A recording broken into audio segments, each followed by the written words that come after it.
Pues agradecemos mucho a la diputada Amalia García Medina que nos haya recibido aquí en sus oficinas de San Lázaro para platicar sobre un tema que es por demás importante para nosotros, los lectores y los que trabajamos en la frontera sur de México, y es el tema precisamente de la migración.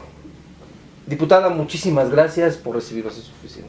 Al contrario, felicitándolas porque están tocando un tema que sí es muy relevante, es fundamental, sobre todo por lo que tiene que ver con derechos de las personas migrantes, y sin embargo creo que no se le ha dado en los tomadores de decisiones, en el Ejecutivo, en el propio Legislativo, el respaldo y la fuerza que se requiere a la causa de los derechos de los migrantes. Entonces, una gran felicitación, de verdad, muy sincera. Muchísimas gracias.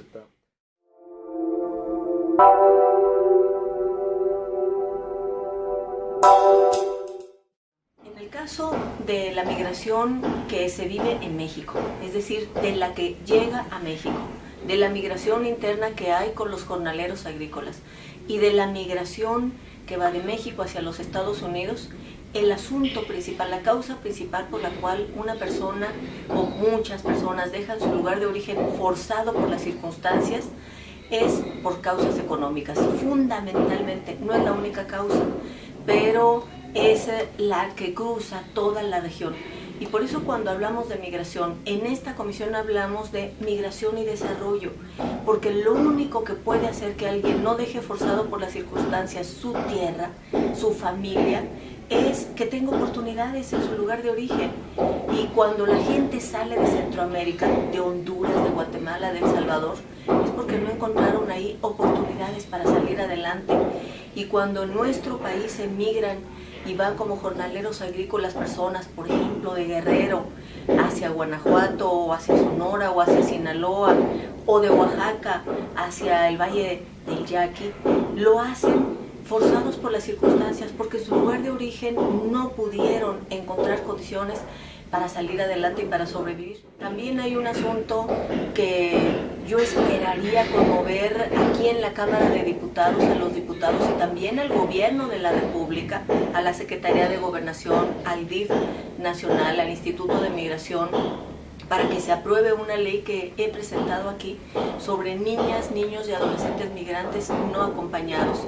¿Por qué emigran los adolescentes y los niños no acompañados?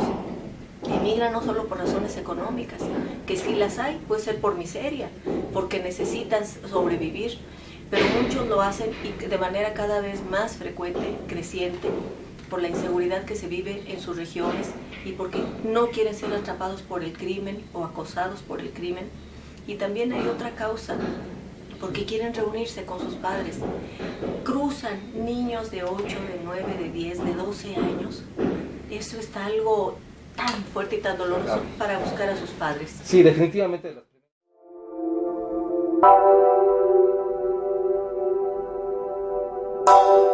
Migración de niños mexicanos hacia los Estados Unidos solos, porque quieren ir a buscar a sus padres, o acompañados de algún conocido del pueblo, de la comunidad. O del pollero. O del pollero, ha sido desde hace muchos años. ¿Qué es lo que hace la diferencia hoy? El riesgo de la delincuencia organizada, que si ya estaban en una altísima vulnerabilidad, nada más imaginemos lo que significa con niños, niñas, migrantes no acompañados, el pollero, la delincuencia organizada, también abusos que cometen, la trata de personas, que es un delito brutal en el planeta.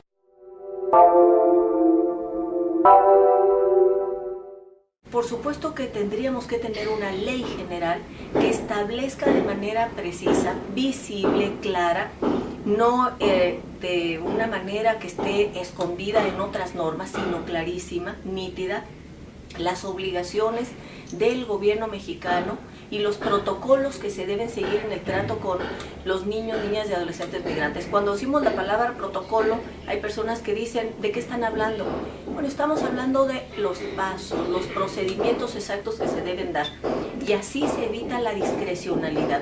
Si una ley establece cómo atender a los niños, que incluye esta ley, este proyecto, que en cuanto entren con el DIF estatal y nacional, no solamente se tiene que dar aviso, por supuesto, al consulado del país respectivo de los niños y de las niñas, que es una obligación. Lo que la gente en Chiapas, en Tabasco, en Veracruz se pregunta, bueno, se sabe que hay que trabajar sobre los tejidos sociales, se sabe que existe una corresponsabilidad también con los países de origen. ¿Qué está haciendo la Cámara de Diputados para fomentar la corresponsabilidad de los países centroamericanos, ¿verdad?, para apoyar en este tipo de protocolos? Y bueno, ¿qué estamos haciendo también con las familias que están ya, como el tema es la diáspora, en destino, que son en Estados Unidos, para reunificar estas familias? Bueno, en el caso de la relación con Centroamérica, existe lo que llamamos la diplomacia parlamentaria, que es la base para el encuentro, el diálogo, las iniciativas que nos permiten trabajar juntos con parlamentarios, con legisladores, legisladoras de otros países. Y hay una instancia de más o menos creciente, de reciente creación, con creciente influencia, yo diría, pero hay que empujarla, que es COPAREM. COPAREM es una instancia de coordinación de parlamentarios de Centroamérica, del Caribe y de México en materia de migraciones.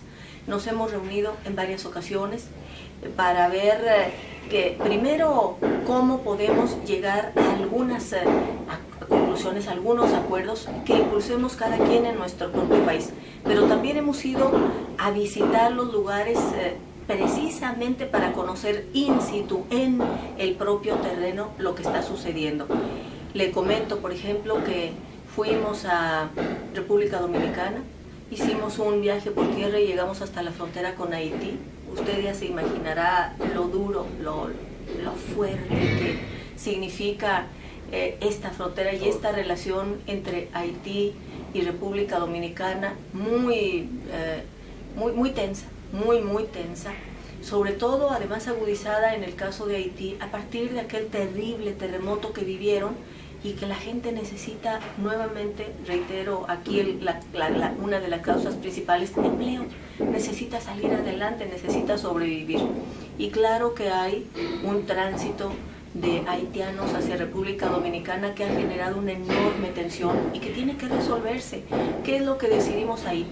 Promover en nuestros congresos y para que nuestros gobiernos adopten el concepto de fronteras que unifiquen, no fronteras que separen.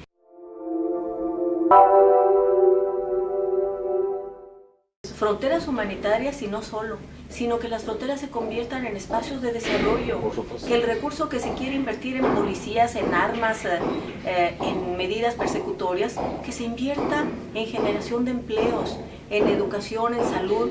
Si todo ese recurso se invirtiera en eso, sería otra cosa. También hemos estado en Guatemala, y en Guatemala, bueno, pues usted conoce esto y comprenderá que cuando fuimos, lo duro que fue escuchar el dolor por esta masacre que se vivió en San Fernando, en Tamaulipas, en el 2010, y tener que decir que no solamente nos sentíamos avergonzados como mexicanos, que ofrecíamos nuestras disculpas, sino que lo que ellos pedían tendría que cumplirlo el gobierno mexicano. ¿Qué pedían? No solamente hablamos con parlamentarios, yo como presidenta de la Comisión de Asuntos Migratorios fui a entrevistarme con distintos funcionarios del gobierno de Guatemala, especialmente con el secretario de Relaciones Exteriores. Y lo que ellos han planteado es que continúe el trabajo para que ese grupo de expertos argentinos que están aquí, junto con expertos mexicanos forenses, puedan determinar con exactitud de quién son los restos de quienes se encontraron ahí, porque las familias, usted, yo, todos, que tenemos una tradición que está muy vinculada a honrar a nuestros seres queridos que ya fallecieron, queremos saber en dónde está nuestro ser querido y queremos la constatación para saber, falleció, murió, está aquí, pero ha habido señalamientos de familiares de víctimas que también son víctimas porque también tienen ese terrible sufrimiento, que han dicho que recibieron los restos y que a la hora en que abrieron la caja encontraron que no correspondían ni por el pelo ni por la ropa con sus seres queridos. Entonces, ¿qué piden? Que México garantice que en investigación forense se determine quiénes son y que además con quienes cruzan por nuestro país y lo desean, porque es un asunto voluntario, también en los albergues, en los hospitales o si llegan a las estaciones migratorias, se haga un registro del ADN para que si hay familiares que los están buscando, inmediatamente se pueda saber que pasaron por determinado lugar, quiénes son, cómo se llaman. Bueno, son algunos de los asuntos que han sido planteados. Y también hubo un recorrido, vinieron aquí diputadas, diputados centroamericanos, vinieron prácticamente de todo Centroamérica, vinieron de Panamá, vinieron de Costa Rica, venían de Honduras, que es uno de los países con más dolor por esta situación de la migración, de El Salvador, de Guatemala. Habló de la caravana de las madres, ¿verdad? No, estoy hablando de los legisladores. Okay. Con las madres también nos hemos reunido, okay, pero estoy hablando de legisladores que vinieron aquí porque tuvimos una reunión parlamentaria con ellos. ¿Y qué hicimos? Pues fuimos a una parte de la ruta de la migración, fuimos a ver por dónde pasa el tren, vieron y vimos que iban algunos arriba del tren. A donde llegamos, por cierto, en el Estado de México, había muy poca gente por ahí a donde llegamos, pero en el momento en que vieron los vehículos que llevaban logos de la Cámara de Diputados y del Senado de la República, empezó a salir gente. Empezaron a acercarse con nosotros, lo que nos dijeron es que eran migrantes centroamericanos, la mayoría eran hondureños, y sintiendo confianza porque vieron también a sus legisladores ahí. Lo que dijeron algunos en secreto, lejos, queriendo hablar o dando un papelito, que había gente que se había infiltrado ahí y que los estaban queriendo extorsionar y que los amenazaban. Pero lo que resultó también muy doloroso es que mientras estábamos con ellos conversando, sale un grupo de habitantes, de personas mexicanos ahí diciendo que no querían que hubiera migrantes y que no querían verlos. Resulta muy doloroso. Lo que nosotros les dijimos es que era fundamental que comprendiéramos que México es un país de migrantes, que hay 33 millones de personas en Estados Unidos de origen mexicano, hijos de mexicanos, y que hay, en datos que son por lo menos los que se conocen oficialmente, 12 millones y medio de mexicanos nacidos en México que están en los Estados Unidos, siendo México un país de migrantes.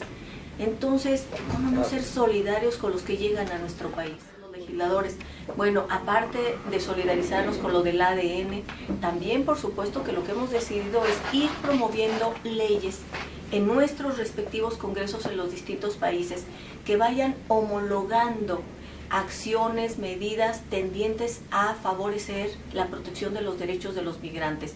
Esta ley de niñas, niños no acompañados que yo le comento, también desean impulsarla y la han trabajado en El Salvador y en Guatemala han estado revisándola, y la propia ley de migración en México. Se trata de ir homologando acciones.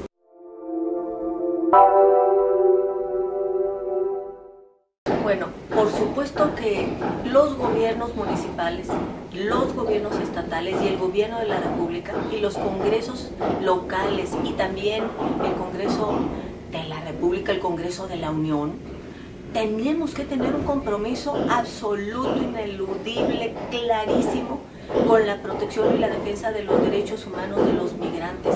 Hay que partir de un hecho. Todas las personas somos portadores de derechos, claro, a donde vayamos. No importa si cambiamos de lugar de residencia, somos portadoras de derechos, llevamos con nosotros y con nosotras nuestros derechos. Yo lo he dicho con mucha claridad. En primer lugar, tendría que haber una visa de tránsito para que no tengan que estarse escondiendo, tener que tomar la bestia, tener que ir por rutas peligrosas, sino saber que nadie los va a detener, que no van a ser sujetos de persecución, que no tengan que andar en las sombras. Tendría que haber una visa de tránsito.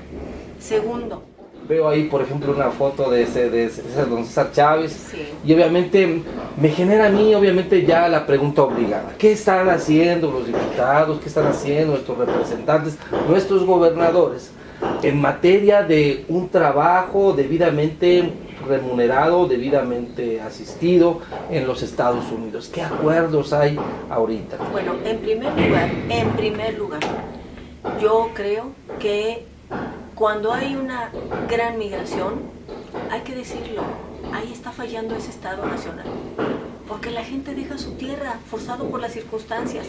México ha estado fallando en darle condiciones de desarrollo, de crecimiento y oportunidades a millones de mexicanos y de mexicanas que se fueron no porque no quieran a su país, lo han demostrado estando en Estados Unidos, todo el arraigo y el corazón que tienen puesto en México.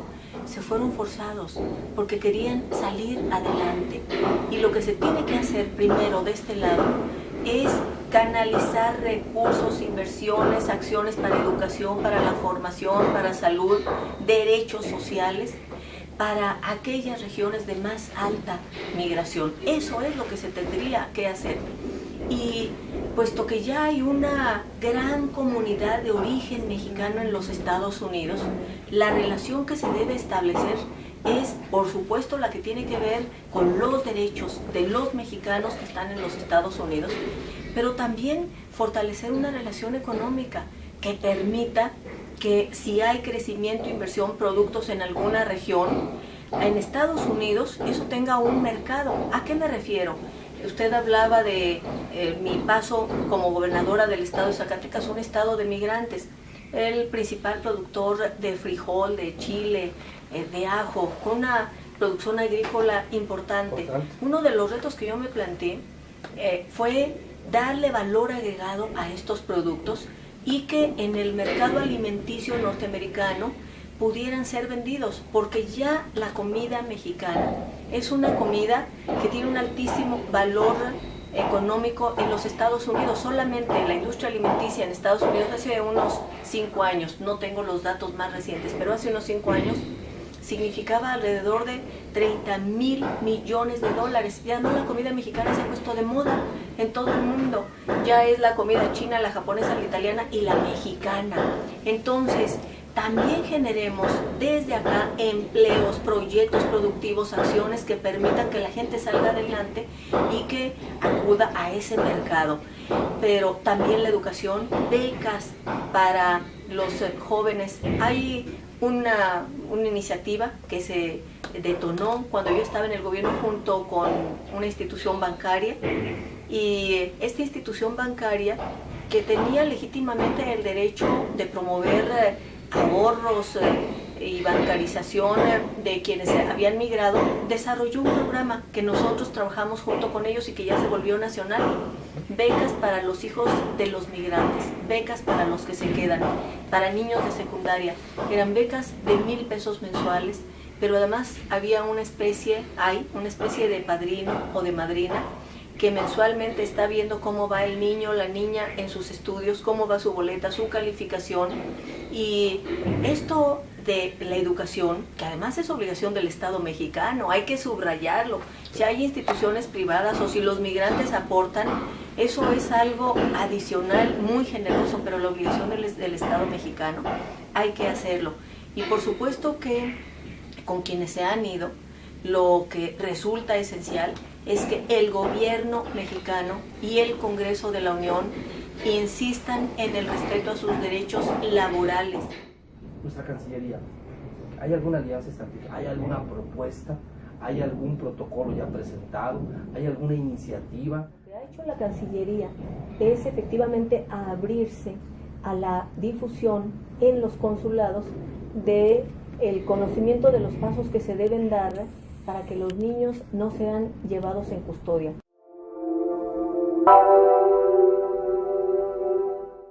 Mi convicción racional, reposada, sensata, la digo de verdad muy convencida, por muchas razones, es que no hay que permitir que se militaricen las fronteras.